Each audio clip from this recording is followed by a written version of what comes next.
Supreme court में आपको बता दें आज कोविड-19 को देखते हुए यहाँ पर कोविड-19 के टीकाकरण की शुरुआत की गई है और कोविड-19 के टीकाकरण की शुरुआत यहाँ पर सुप्रीम कोर्ट के जज एन.वी. रमना द्वारा यहाँ पर की गई है, क्योंकि अभी तक जो भी हेयरिंग यहाँ चल रही वो वर्चुअल चल रही थी। जिस तरीके से कोविड-19 का डर अधिवक्ताओं में था, उसको देखते हुए ये टीकाकरण की शुरुआत की गई है, ताकि यहाँ पर जितने भी जो अधिवक्ता हैं वो आए और वैक्सीन लें, ताकि जो भी हेयरिंग होती है वो फिजिकल हेयरिंग हो सके। इसी के उद्देश्य से ये कोविड टीकाकरण की शुरुआत आज सुप्रीम कोर्ट के अंदर हमारे साथ मौजूद हैं बार एसोसिएशन के अध्यक्ष विकास सिंह। हम इसी संबंध में उनसे भी बात करते हैं कि क्या रहा आज का विशेष कार्यक्रम रहा है। हमारे साथ विकास सिंह जो अध्यक्ष हैं बार एसोसिएशन सुप्रीम कोर्ट के, उनसे हम बात करते हैं। आज रमन्ना साहब जो हमारे अगले मुख्य न्यायाधीश होंगे, उनके द्वारा उद्घाटन होगा आज का ये टीकाकरण का समारंभ। और बार की मांग है कि मैं ही पहला टीका लूँ तो मैं ही पहला टीका भी लूँगा, इस बार को एक फीलिंग दिलाने के लिए कि हाँ सारी जो हमने व्यवस्था की है वो सही व्यवस्था है और उसमें कोई प्रॉब्लम किसी को नहीं होगी। इसलिए एक बार के लिए एक सहूलियत है, क्योंकि हॉस्पिटल में जा कर के कराना और लाइन लगना और वो सब हम लोगों ने यहाँ पे अपने काम के कार्यकाल के साथ साथ ही टीकाकरण हो जाएगा 60 के ऊपर। जो गवर्नमेंट का जो प्रोटोकॉल है हम उसी को फॉलो कर रहे हैं। हमारा ये मानना है कि लॉयर्स को फ्रंटलाइन वर्कर होना चाहिए, लेकिन अभी तक सरकार इसमें हस्तक्षेप कर रही है। तो देखिए आज पिटीशन भी लगा हुआ है, उसमें सरकार कोर्ट का क्या निर्देश होता है। अगर कोर्ट का निर्देश आएगा तो सारे वकीलों को हम करेंगे।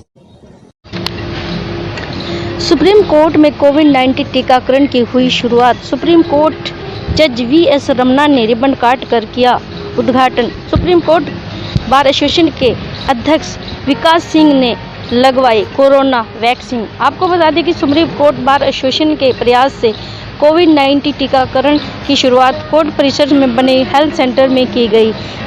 काफ़ी समय से सुप्रीम कोर्ट में वर्चुअल हेयरिंग चल रही थी। वकीलों में कोरोना का बहुत ही डर था। फिजिकल हेयरिंग को नियमित करने के लिए कोविड-19 टीकाकरण की शुरुआत की गई, जिसमें प्रत्येक दिन 50 अधिवक्ताओं को कोरोना वैक्सीन दी जाएगी। इस अवसर पर पहुंचे सुप्रीम कोर्ट के जज वी.एस. रमना ने रिबन काटकर शुभारंभ किया और कई सीनियर सिटीजन ने यहां पर कोरोना वैक्सीन लिया। कोविड-19 की शुरुआत करने पहुंचे सुप्रीम कोर्ट के जज और होने वाले chief justice of India VS. Ramana ने इसका रिबन काटकर उद्घाटन करते हुए तमाम अधिवक्ताओं को इसकी शुभकामनाएं दी और सभी का फूलों के गुलदस्ता भेंट कर स्वागत किया। इस अवसर पर होने वाले चीफ जस्टिस ने डॉक्टर्स एम्स से आए डॉक्टरों का भी फूलों का बुक्का देकर अभिनंदन किया और सभी से हाथ जोड़कर नमस्कार। हम मौजूद हैं सुप्रीम कोर्ट में और आज यहाँ पर कोविड-19 का टीकाकरण की शुरुआत होने जा रही है और हमारे साथ बार एसोसिएशन के अध्यक्ष मौजूद है, उनसे बात। आज इसका उद्घाटन जो करने जा रहे हैं, कौन आ रहे हैं और कुल कितने एडवोकेट्स हैं जो यहाँ पर ये टीका जो है? आज हम लोग अभी 50 रोज करेंगे और चूंकि ये एक्सपेरिमेंटल है, पहली बार हम कर रहे हैं, तो हमने क्या किया है कि ICU एम्बुलेंस रखा है। एम्स के डॉक्टर्स आए हुए हैं, दिल्ली गवर्नमेंट के डॉक्टर्स भी आए हुए हैं। तो यहीं पे हम अपने जो भी एक मिनी फैसिलिटी क्रिएट करके टीकाकरण आज से स्टार्ट कर रहे हैं और उम्मीद करते हैं कोई प्रॉब्लम नहीं आनी चाहिए। और अगर कोई भी प्रॉब्लम आएगी तो उसके लिए भी हम अपनी तरफ से पूरी तैयारी करके बैठे हैं। ये थे जो बार एसोसिएशन के अध्यक्ष बता रहे थे कि अधिवक्ताओं की सहूलियत को देखते हुए जो कोर्ट परिसर में ही कोविड-19 का टीकाकरण की शुरुआत होने जा रही है और आज यहाँ पर जो इसका जो उद्घाटन करने आ रहे हैं R.V. रमना जो जज हैं सुप्रीम कोर्ट दिल्ली, जो सुप्रीम कोर्ट के जज हैं, उनके द्वारा इसकी शुरुआत होने जा रही है।